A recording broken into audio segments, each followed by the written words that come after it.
dia a todos. Queria agradecer muito as palavras do Ziel. Eu acho que essa coisa de não é importante tanto quanto você começa, mas como você termina.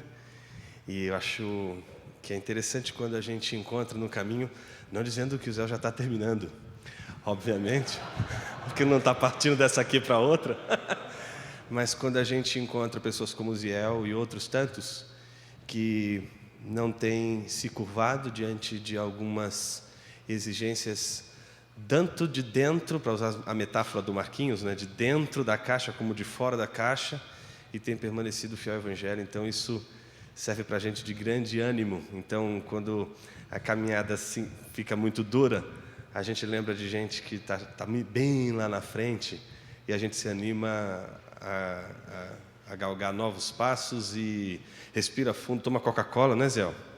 Não é?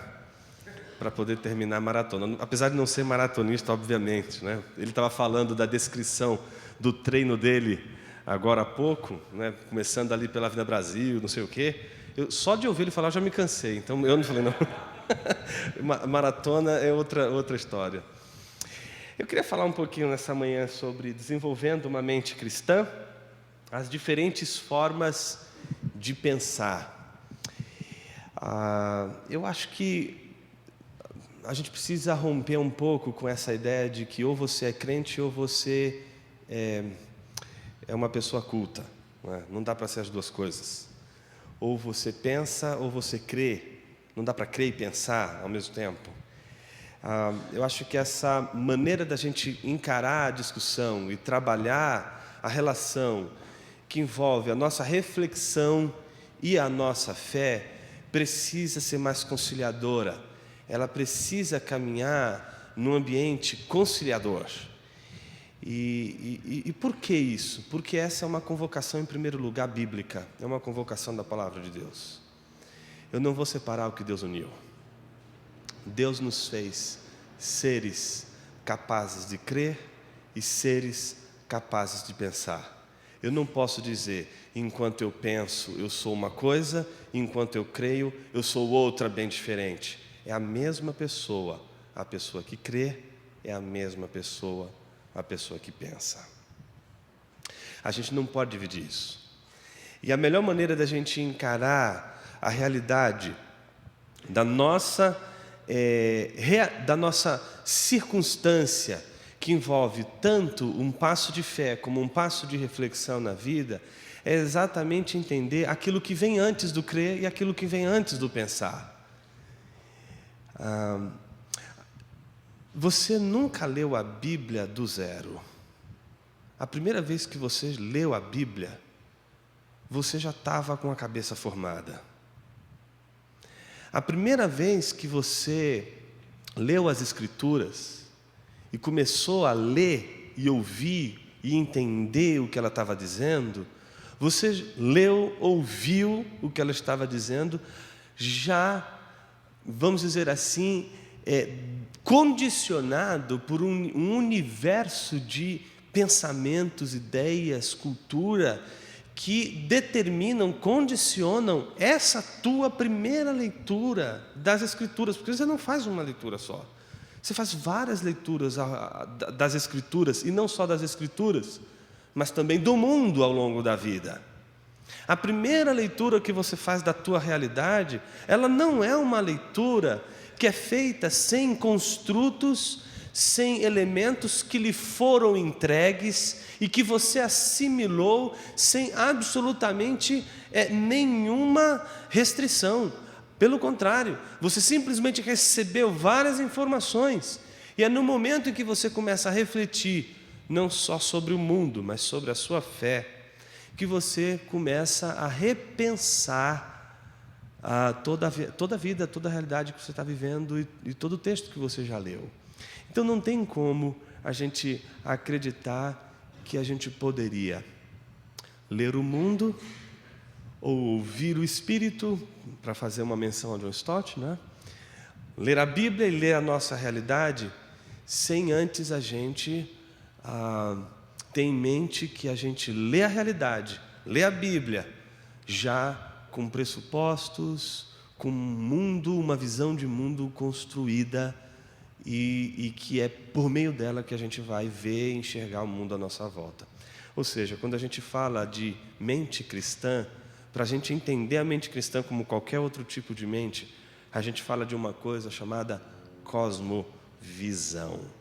E um exemplo que eu gosto muito para trabalhar a questão da mente cristã, principalmente à luz do conceito de cosmovisão, é o de um óculos, não é? Muitos aqui usam óculos, como eu.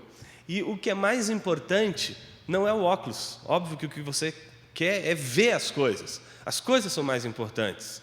O óculos é apenas um instrumento pelo qual você enxerga as coisas.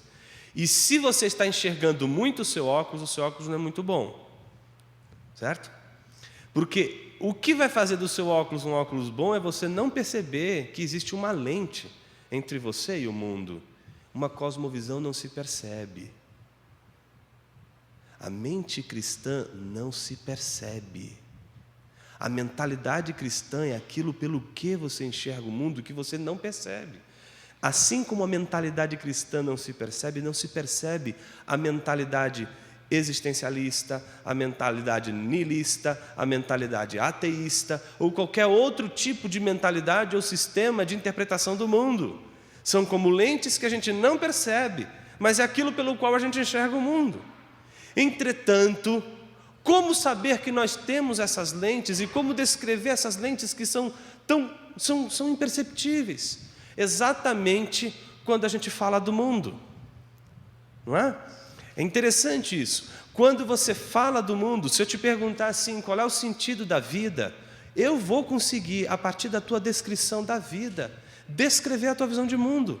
Não porque eu estou observando a tua visão de mundo, mas porque eu estou construindo o mundo que você está me apresentando a partir da tua reflexão.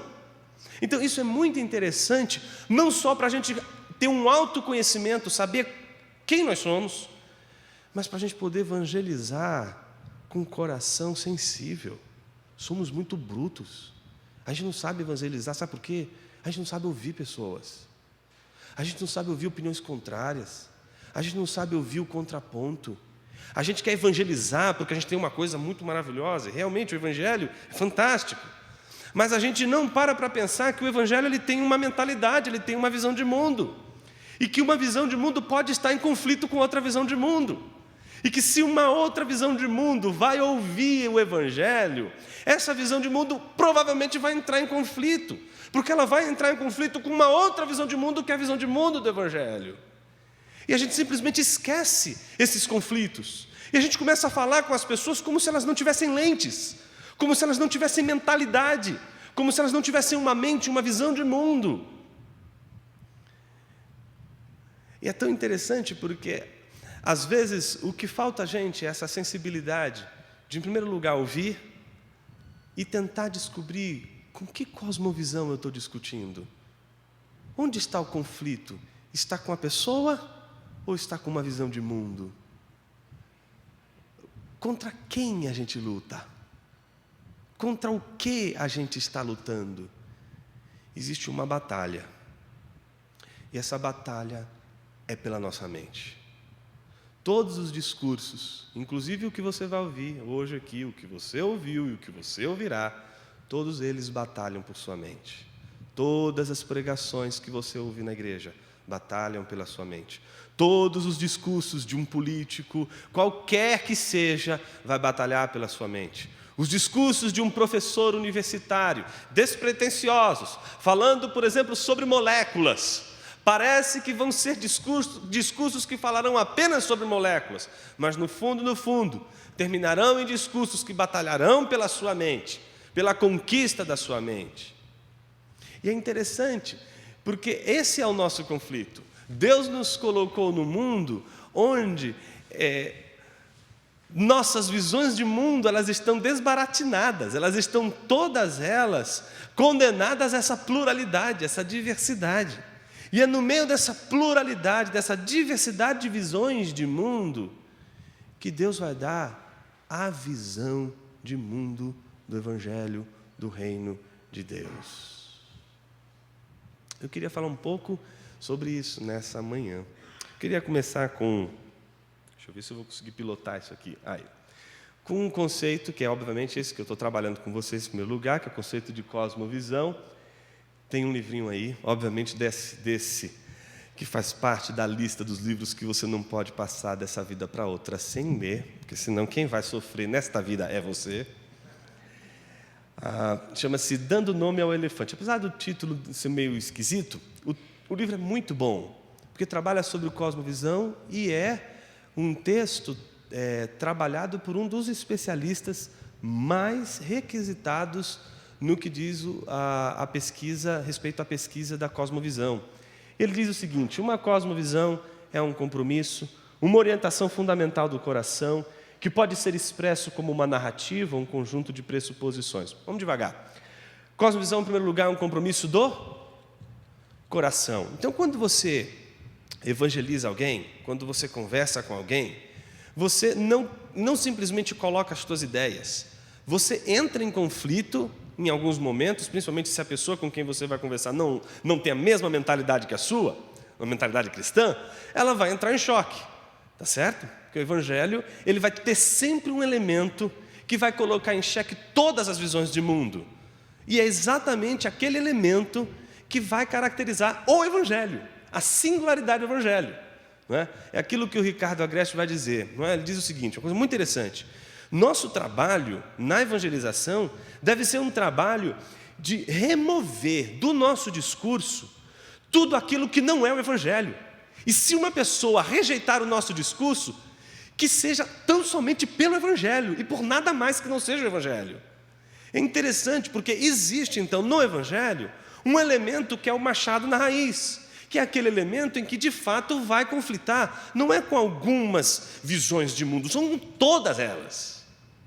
Porque é o elemento da singularidade do Evangelho, é aquilo que faz o Evangelho ser o que ele é e mais nenhuma outra visão de mundo ser exatamente como ele é. Óbvio que existem outros elementos que são em comum, não é? É como C.S. Lewis diz lá no Cristianismo Puro e Simples: não é porque você é cristão que você tem que brigar com todo mundo, e tudo que todo mundo diz está errado. Ele vai dizer com todas as letras que existe um campo de verdades que são ditas, por exemplo, por um espírita, por um budista, por um existencialista, por um ateu, e que porque um é ateu, um é budista, um é espírita, você que é evangélico não precisa dizer, está errado. Não é? Você não pode chegar para um ateu e dizer assim: filho, você está errado no que você está dizendo. Mas por quê? Eu estou dizendo que 2 mais 2 é igual a 4. Não, mas você é ateu. Não é porque o cara é ateu que tudo o que ele vai dizer você precisa discordar. Então existem elementos dentro da visão de mundo e do conflito de visões de mundo que você não precisa discordar, porque você também concorda, porque o Evangelho também define. Mas C.S. Lewis vai dizer que existem um elemento ou alguns elementos do Evangelho que eles são inegociáveis. E quando estes elementos que são inegociáveis forem contraditos por qualquer outra visão de mundo, seja o Evangelho verdadeiro e os demais falsos, mas nesses elementos, porque são eles que caracterizam a singularidade do Evangelho. Mas note que isso que é o Evangelho, que é a cosmovisão, tanto do evangélico, como de um budista, de um espírita ou de qualquer outro que possua uma mentalidade diferente da cristã, vai ser caracterizado, gente, em primeiro lugar, com o movimento do coração. Não é aqui, ó, é aqui. Um cara que cresce numa família de budistas, o budismo não tem um apelo só mental, tem um apelo aqui, ó, do coração. Negar o budismo é negar o pai, é negar a mãe, é negar a tradição, está entendendo? Então não adianta a gente achar que lidar com outras mentalidades, a gente vai lidar apenas com equações intelectuais, com gerenciamento de ideias, com debate de ideias e conflito de ideias. A gente vai lidar com movimentos do coração. Então não é simplesmente você provar que você está certo. Você pode provar para alguém que o Evangelho está certo.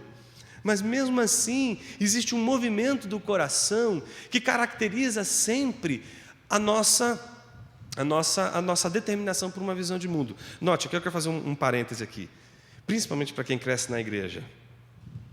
A visão de mundo pode ser cristã como um compromisso do coração e pouquíssimo por uma convicção. Então sempre cresceu dentro da igreja, ouvindo a mensagem do Evangelho, formou uma mentalidade cristã, mas não tem convicção. A convicção não está afirmada, mas tem um comprometimento do coração. O comprometimento do coração está ali, não é? Então, mexer com essas áreas, por mais que o Marquinhos falou do desviado, né? O desviado, ele pode ter a mentalidade cristã, ele pode continuar com a mentalidade cristã, mas se você toca nos pontos chave dessa mentalidade cristã que ainda está presente nele, ele sente essa agressão. Não porque ele tem mais convicções, porque ele está convicto de que ele está diante da verdade, mas porque está mexendo com compromissos do coração. Então, eu só estou dando esses exemplos justamente para mostrar que quando a gente fala sobre mentalidade, a gente não está falando de um sistema, de um conjunto meramente de crenças, como se a gente fosse homens vesuvianos, né? Alguns aqui acho que vão entender mais do que outros, né? Lembram lá do Spock? Alguns vão lembrar, outros não, outros vão denunciar a minha idade. Não conseguiu convencer os 16 anos. Mas é aquela mentalidade de uma lógica vesuviana, de uma lógica fria, calculista, e que não tem nenhum movimento do coração. Não, todo movimento de uma mentalidade que tenta responder à realidade que a gente vive, ela vem carregada do coração. Só que ela não se manifesta de uma maneira visível, mas ela se apresenta no discurso, não é?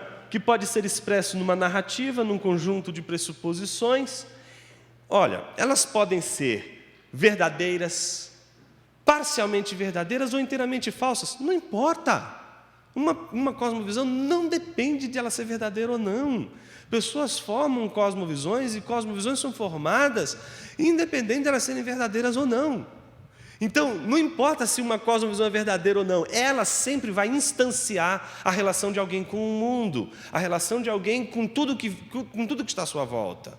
Então, se você vem desde pequeno sendo influenciado por uma visão de mundo, e você, por exemplo, se converte, ou para ficar de bem com os meus amigos calvinistas, é convertido, não é? Se você tem esse movimento, você não tem uma transformação da noite para o dia. Existe uma negociação que vai ser feita ao longo de uma jornada para você adequar vários elementos que agora estão conflitando com a visão de mundo que o Evangelho está construindo na tua mente. Esse é o grande debate de Paulo em Colossenses. O grande debate de Paulo com a igreja de Colossenses é com relação à mentalidade. Por isso que Paulo vai chamar a atenção da igreja para a supremacia de Cristo, porque eles foram transportados de um reino para outro, foram tirados com raízes de um reino e foram plantados em um outro reino. E enquanto essas raízes não encontram a adaptação necessária, eles vão continuar interpretando a realidade deles com a mentalidade de outrora. Então, se antes o referencial era eles, Paulo vai defender na carta de Colossenses que o referencial de vocês agora é Cristo.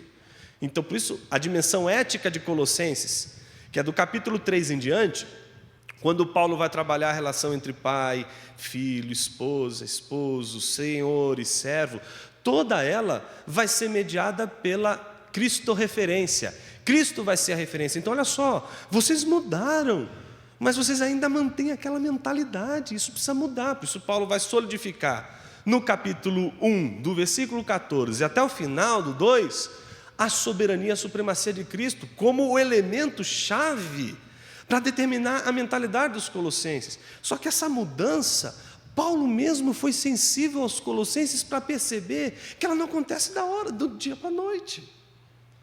Ela leva um tempo.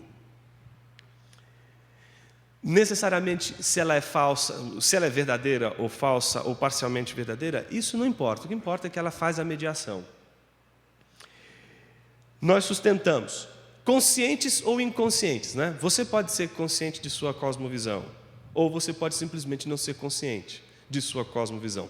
Quando eu dou aula lá no seminário, e eu vou dar aula sobre escatologia, que é o estudo das últimas coisas, Aí tem todas aquelas escolhas, né? Aí todo mundo quer colocar dentro de uma caixinha, né? Você é pós-milenista, você é pré-milenista, você é amilenista. Se você é pré-milenista, você é pré-milenista histórico, você é pré-milenista dispensacionalista, ou você é um pré-milenista histórico pré-tribulacionista, mid-tribulacionista ou pós-tribulacionista. Ou seja, são várias caixas. Nossa, pastor, é muita coisa. Eu preciso escolher uma. Eu digo, não, filho, você já escolheu. Você só não sabe. Prega para mim Apocalipse 20. Quando o fulano for pregar Apocalipse 20, ele vai dar a escatologia dele. Não tem como. Por quê? A gente pode ser consciente ou não dos nossos pressupostos, mas nós não estamos ausentes deles. Então, todo o nosso trabalho deve ser um trabalho de tentar descobrir quais são eles. Não é? Como a gente pensa, como a gente entende as coisas. Às vezes a gente pode não saber classificar o que a gente pensa, e as classificações, elas geralmente são bastante arbitrárias. A gente não precisa se estressar tanto com elas, mas o que a gente precisa é, no mínimo, fazer um movimento de consciência do que a gente pensa. Mas veja, se você não tem consciência nenhuma do que você pensa, isso não significa que você não possua pressupostos. O grande problema é que, se você não toma consciência dos seus pressupostos, alguém estará pensando por você, só isso. Sobre a constituição básica da realidade, que provê o fundamento sobre o qual nós vivemos, nos movemos e existimos. Então, quando se fala sobre cosmovisão, fala-se também sobre ética. Não é? Nossa posição, nossa ação no mundo, nossas decisões no mundo, nossa maneira de lidar com a pobreza, com a justiça social, ou com a responsabilidade social, ou lidar com os problemas sociais que estão à nossa volta, a maneira da gente lidar com eles representa a nossa visão de mundo, representa a nossa perspectiva, representa a nossa mentalidade. Um outro livro que compõe, junto com esse, o arsenal dos livros sobre cosmovisão, que você não poderia passar dessa vida para outra sem ler, é o do Brian Walsh, chamado A Visão Transformadora. Lá ele dá algumas dicas, pelo menos 4 perguntas, não é? Para a gente tentar mapear uma cosmovisão, uma mentalidade. A cosmovisão é a lente pela qual respondemos 4 perguntas últimas. Preste atenção. Se você responder essas 4 perguntas, você vai dar uma estrutura elementar da tua visão de mundo. Mas eu queria que você fosse além e pensasse o seguinte: o que seria se na tua evangelização, não é? Porque o que você quer é conquistar a mente de alguém para o reino de Deus, não é isso? A gente quer que alguém seja convencido de que o Evangelho é o poder de Deus que salva alguém. Eu acho que talvez seria interessante a gente fazer essas perguntas, para saber com quem a gente está falando. Não é? E essas perguntas orientam essa identificação de uma cosmovisão, tanto a tua cosmovisão, como a cosmovisão de alguém. Olha só, quem sou eu? A pergunta clássica, né? O que é o homem? Defina o ser humano. Quando uma pessoa define o ser humano, ela está dando elementos que são essenciais de uma visão de mundo. Se alguém diz assim para você: o ser humano para mim é um mero conjunto de moléculas, né? Ele está dizendo ali exatamente o que ele é, o que ele pensa do mundo, um elemento. Não é? Se ele diz assim, não, é pura massa. Ah, mas não tem alma. Alma não existe. Alma é coisa de crente, é coisa da religião. Esse tipo de raciocínio vai dar para você elementos fundamentais de uma visão de mundo. Então, essa resposta a essa pergunta, né, quem nós somos, ela traz um contorno exatamente de elementos que são fundamentais de uma visão de mundo. Uma segunda pergunta importante é: onde estou? O que é o mundo? Não é? O que é essa realidade que a gente vive? Alguém poderia dizer o seguinte: não existe conspiração. O mundo é tal como a gente vê. Não é? Não existe um mundo superior, um mundo sobrenatural. O que existe é a realidade material tal como ela está diante da gente. Bom, mas como você explica, por exemplo, a consciência? Onde está a consciência? A consciência está onde? Abre o indivíduo aí, faz uma autópsia aí. Onde é que está a consciência dele? Não é? Ah, não, mas isso se explica pelo sistema nervoso. Está entendendo? Essa maneira de explicar te dá uma visão de mundo, te dá o lugar de onde a pessoa está falando, ou de onde você está falando. Uma terceira pergunta, que é uma pergunta fundamental. Não é? Toda visão de mundo vai olhar, vai dizer o que é o homem, vai dizer o que é o mundo, e vai identificar que alguma coisa não está certa aqui. O que não está batendo? O que não está dando certo aqui? E aí são as propostas de solução, as propostas de salvação, que é a quarta pergunta, que vai se ligar à terceira pergunta. Toda a cosmovisão apresenta um plano de salvação. Eu acredito que o mundo não faz sentido. O mundo que a gente vive não tem sentido nenhum. Bom, mas onde está o erro? O erro está em a gente querer encontrar uma solução para aquilo que não tem solução. A gente vive num absurdo, o mundo não faz sentido, e o problema é a gente tentar procurar sentido em tudo. Então, tudo é um absurdo.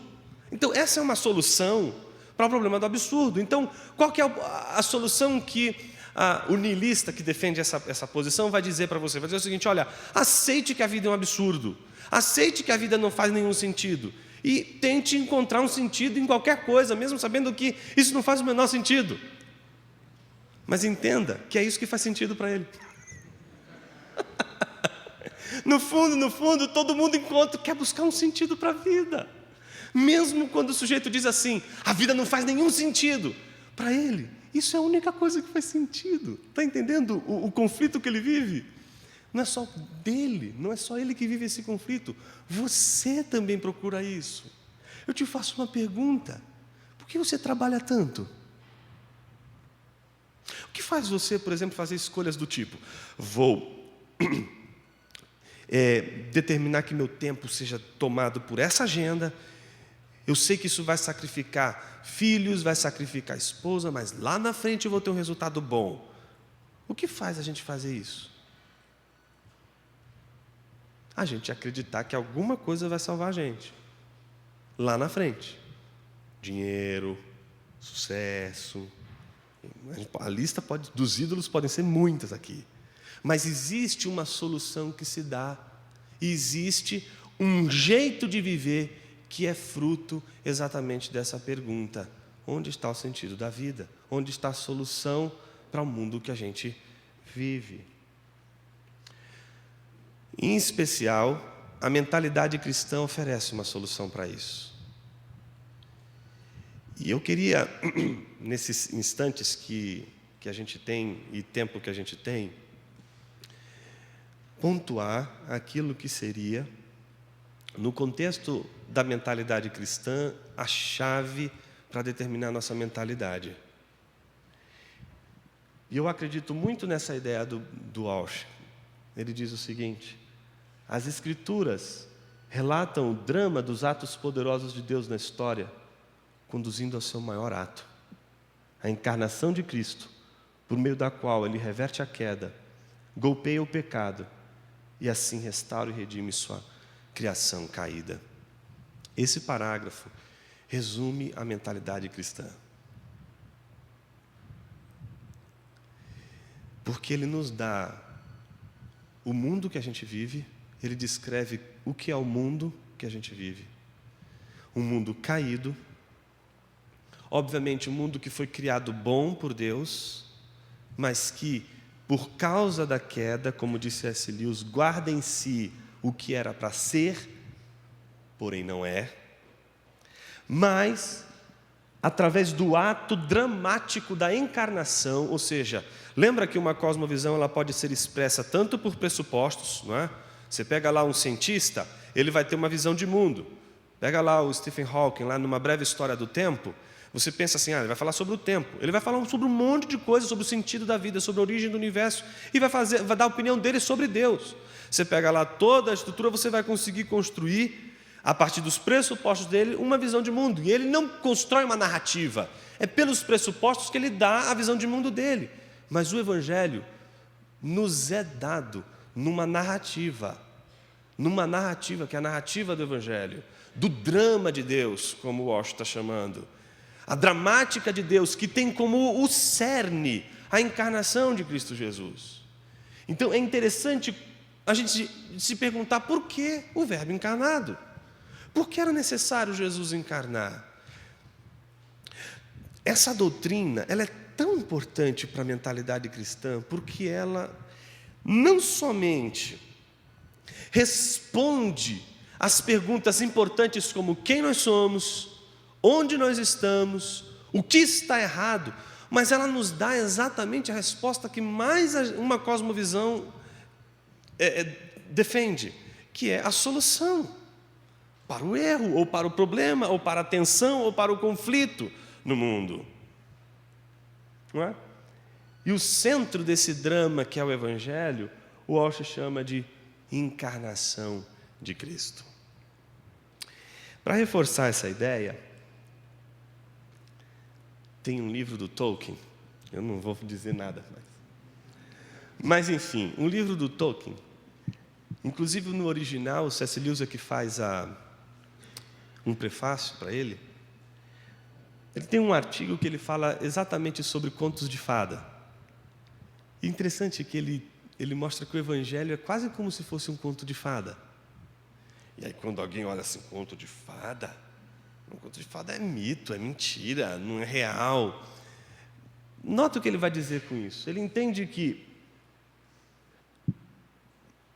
um conto de fada, ele sempre termina com um final feliz e começa com um ambiente feliz. E você tem um drama no meio. Mas ele termina sempre, não é, com um final feliz.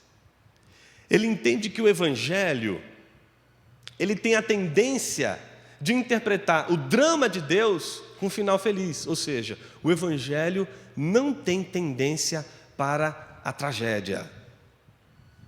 Shakespeare é lindo, maravilhoso, não é? Romeu e Julieta é bem interessante, você vê a tragédia ali no final, puxa, a gente esperava um final feliz, mas não terminou com um final feliz, etc. É tragédia aquilo ali. O Evangelho é um drama, mas não é uma tragédia. E aí ele desenvolve um conceito bem interessante. Ele diz: o nascimento de Cristo é a eucatástrofe da história do homem. Eucatástrofe é um conceito que ele vai desenvolver e que ele vai ver apenas no conto de fada e no Evangelho. Só esses dois gêneros possuem essa coisa que ele está chamando de eucatástrofe. Por incrível que pareça, ele diz que eucatástrofe surgiu do entendimento que ele teve da própria palavra evangelho. Angelion de angelos, que é anjo, né? De angelion, que é a mensagem, anjo ou mensageiro, mensagem. Eu ali é do bom, não é? Eutanásia, tanásia de Thanatos, que é morte, né? Eu seria a boa morte. Euangelion é a boa mensagem, as boas novas. Eucatástrofe, o que seria a boa catástrofe? Que não é a cruz. Interessante isso, né? O elemento catastrófico é a encarnação de Jesus, expressa no seu nascimento. Por que você só vê catástrofe na cruz?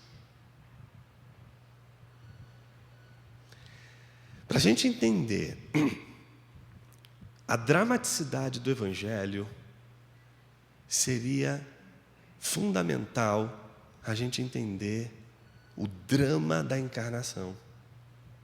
E para entender o drama da encarnação, a primeira coisa que a gente não poderia esquecer é de que Jesus é Deus. E Ele se tornar homem,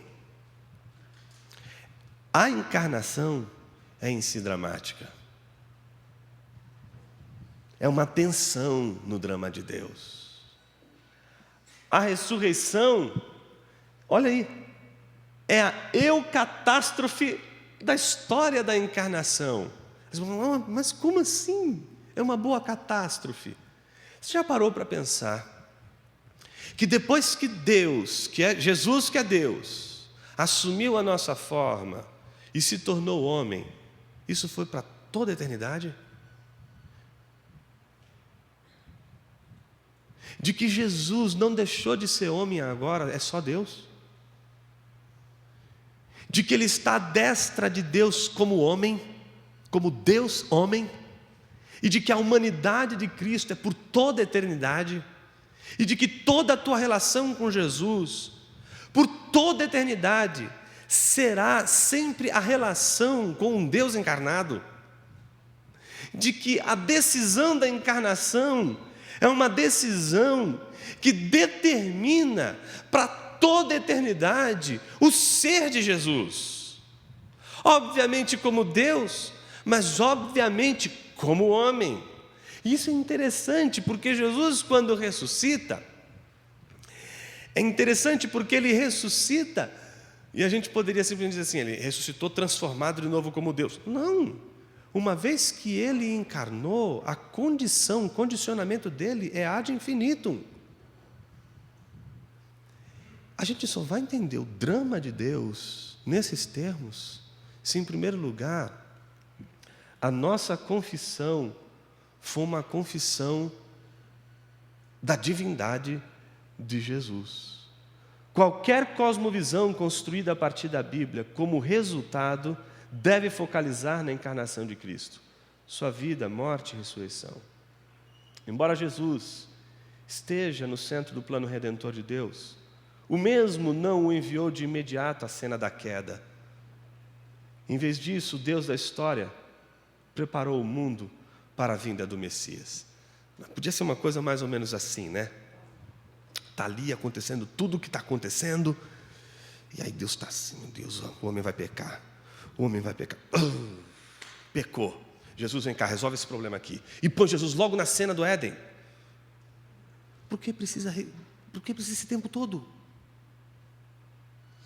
É interessante porque, no fundo, o que vai determinar a nossa mentalidade com base no Evangelho é a nossa leitura do que é o Evangelho. Se a gente entender que o Evangelho é a boa notícia e que essa boa notícia não é outra coisa senão Jesus se fez homem, e a gente não entender que o fato de Jesus se fazer homem é o cerne do Evangelho, é a mensagem do Evangelho, é o centro da proclamação e da atitude, da manifestação do reino de Deus em qualquer instância, enquanto a gente não entender com o rigor que é necessário a encarnação de Cristo e sua implicação, a nossa visão de mundo cristã, ela vai ser meio cristã. Por quê? Porque ela tem que começar com uma confissão de que Jesus é Deus.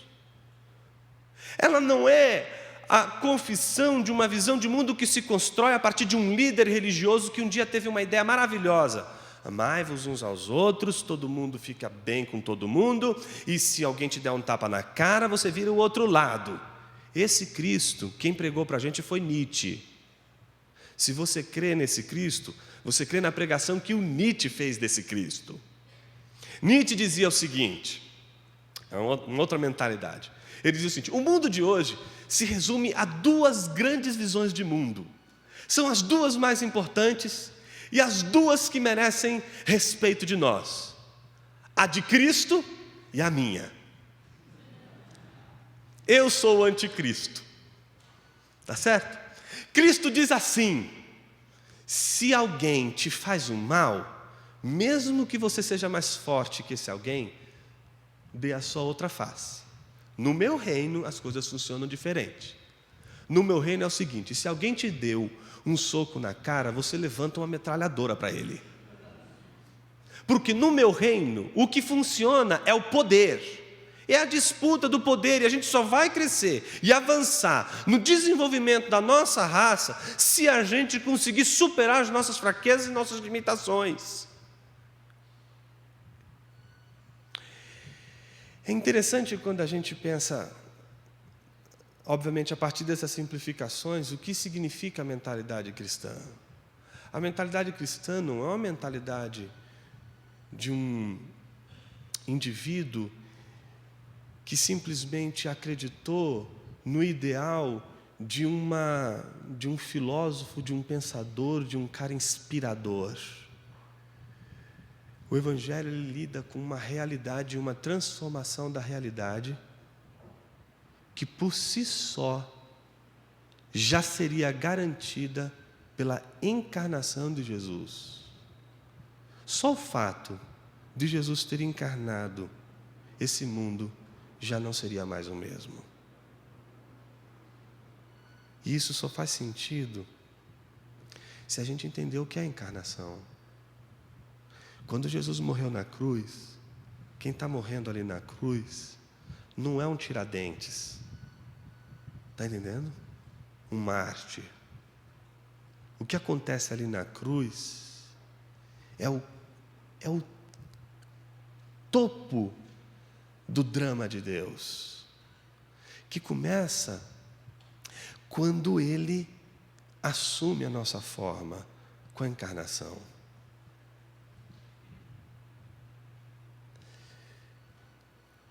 Eu fico muito desesperado quando eu converso hoje com muitos cristãos evangélicos e eles olham para Jesus apenas como se Ele fosse uma Madre Teresa, como se Jesus fosse um mero ativista social. Não entendeu o Evangelho? Como se Jesus fosse apenas um exemplo do que é fazer o bem. Se eu entender assim, eu estou aceitando a leitura que Nietzsche fez do Evangelho. Quando a gente olha para Jesus, a primeira coisa que a gente precisa ter em nossa mente é a fé de que Jesus é Deus. E para isso a gente tem que abandonar aquilo que de alguma forma eu tenho enfaticamente dito nas aulas, né, principalmente de cosmovisão, né, em pregações, né, de que o Evangelho não é, de que Jesus não é o plano B de Deus. O que é um plano B? Seguinte, meu plano A é Adão. Eu fiz Adão e ele é o meu plano A. Mas se ele der errado, tem um plano B, que é Jesus. Está entendendo? Aí se Adão falhar, puxa vida, pelo menos eu tenho um plano para cobrir esse outro plano que não deu certo. Porque essa mentalidade cria uma crença, e eu acho que ela é bastante, é uma saída, uma perspectiva bastante contextualizada com a mentalidade brasileira, né? No jeitinho brasileiro. É um jeitinho brasileiro de Deus, né? Um jeitinho de Deus consertar o que Adão fez de errado. Bota Jesus ali no meio e pronto. Jesus é uma espécie de tapa-buraco do plano de Deus. Jesus não é uma invenção de Deus para resolver o problema do homem. Não estava Deus um dia assim, dizendo, eu vou fazer um plano, porque eu estou sem fazer nada aqui hoje, então eu preciso criar alguma coisa para a vida não ficar entediosa. Vou criar o mundo e vou criar os homens. Mas, puxa, vai ficar todo mundo no jardim, pôr sem o pecado, a história vai ficar muito chata. Vamos pôr o pecado. Mas o pecado vai destruir tudo. Vamos pôr Jesus depois no meio. Mas a gente curte um pouco toda essa história de desgraça que vai acontecer na humanidade. Depois a gente põe Jesus no meio da história. Lá no final a salvação de tudo. E pronto, aí a história fica legal e a gente assiste isso de camarote ao nosso cinema, ao nosso filmezinho. E pronto, no final das contas a gente vai se divertir com todo mundo, vai ficar feliz e a vida continua.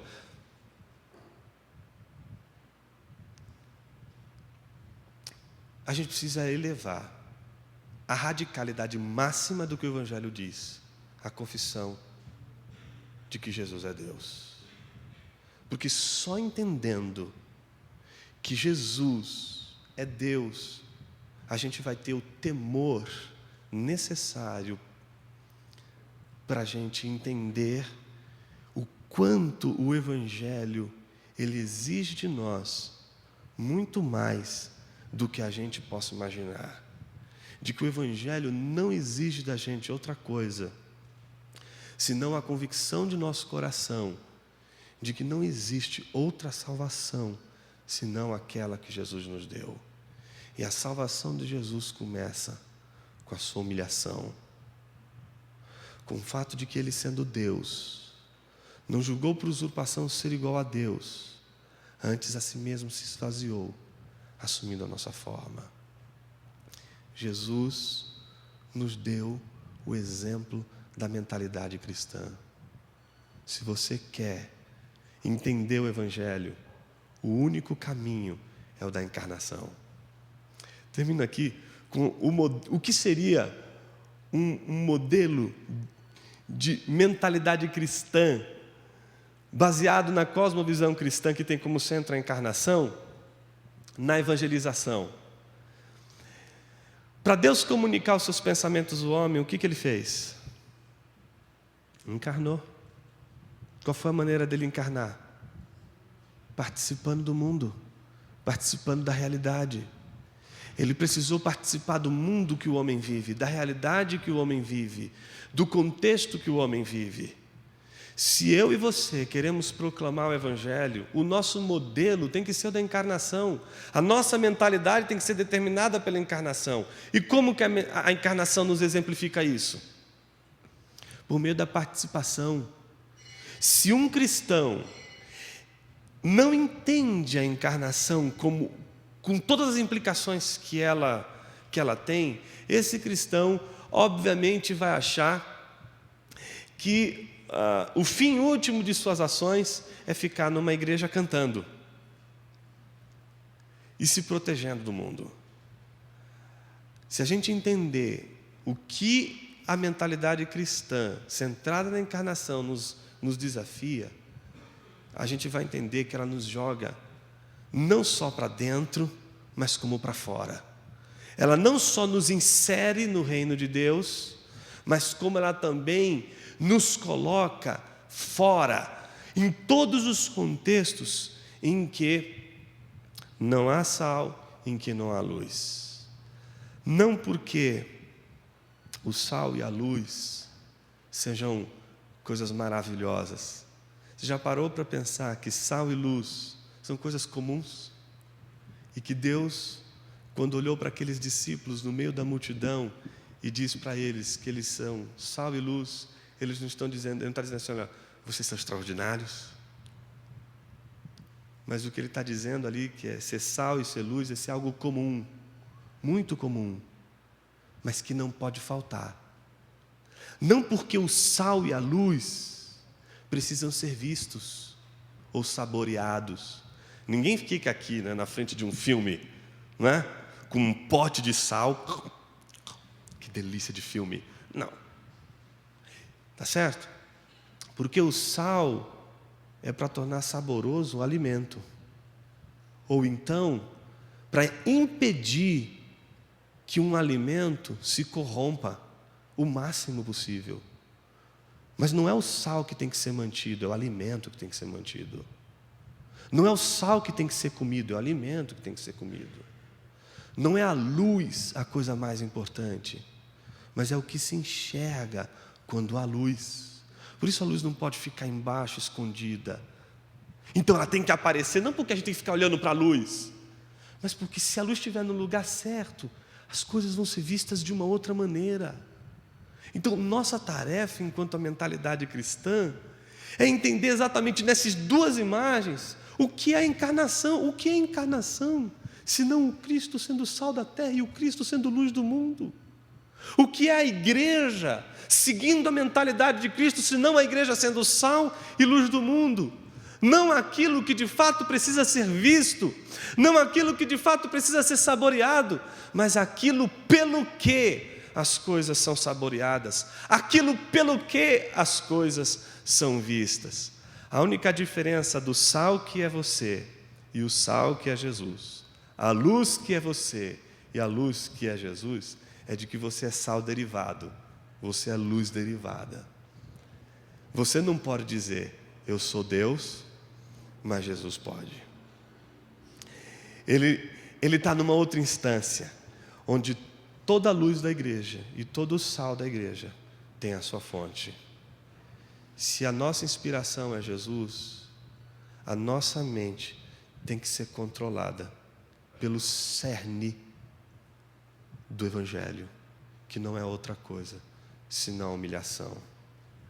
Então, para terminar, acho que a gente não precisa de uma igreja que seja vista no mundo. O que a gente precisa é que o mundo veja Jesus. E se o mundo vê Jesus, basta, porque a gente vai saber que ali há uma igreja. A gente precisa sumir mais. A gente precisa desaparecer. A gente precisa ser, como diz o J.I. Packer, naquele livro que você não poderia passar de fato dessa vida para outra sem ler. Na dinâmica do Espírito, o ministério do holofote. Sabe? Tem gente que está confundindo. Está deixando de ser holofote, está buscando o holofote. O Evangelho não é holofote para a nossa humanidade. O Evangelho nos faz holofotes. O holofote não traz luz para si mesmo. O holofote, ele traz luz, diz J.I. Packer, aquilo que de fato merece toda importância. Para que isso aconteça, a gente precisa participar do mundo. E como a gente vai participar do mundo se a gente é incapaz, insensível com relação ao conflito de mentalidades, se a gente é insensível com o fato de que a própria mentalidade cristã, ela é também uma visão de mundo, uma cosmovisão. Que Deus nos ajude em nossa tarefa de proclamar o reino de Deus com uma mentalidade encarnacional. Que Deus nos ajude.